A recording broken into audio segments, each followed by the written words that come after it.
How often are you observing the usage of alcohol decrease? We're in an inpatient program, so nobody's drinking while they're here. But ketamine is actually, like, there are several peer-reviewed studies that show the efficacy of ketamine to treat alcohol use disorder. I know friends who have done it that were heavy drinkers, and after a series of ketamine, they're like, yeah, I just don't feel the need. Like, I don't feel the compulsion. And honestly, I'm excited because the next 10 years are going to be the most exciting that psychiatry's ever seen. Like, we've got things like Ibogiaine, although definitely, like, clinically monitored, don't do that shit at home. It can kill you, but Can absolutely kill you.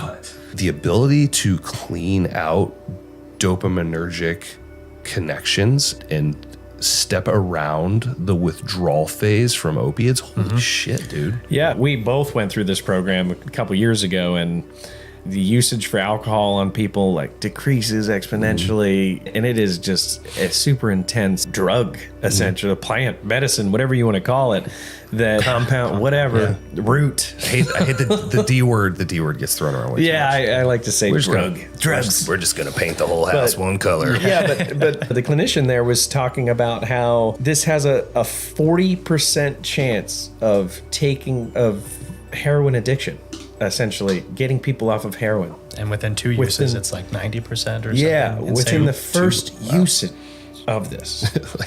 Absolutely insane. Absolutely insane. And we have clinics that make so much money, and we talk about this all the time, so much money from putting people on methadone and all this other crap. It's worse for them. It's going to change. I have a lot of faith in the individuals that are pushing psychedelics forward, like Rick Doblin, MAPS, the Beckley Foundation. There are some badass scientists working on doing this research in the most scientific and critical fashion. I mean, Stanford with the Ibogaine study. Yeah. I love Stanford Medical School doesn't fuck around. I love where your head's at, but my greatest fear is that there's also amazing businessmen out there as well, right? And Big Pharma has already noticed the trend that we're seeing today, and they are the ones that are funding these now. Nobody likes Big Pharma. All right. That's fair. Sure.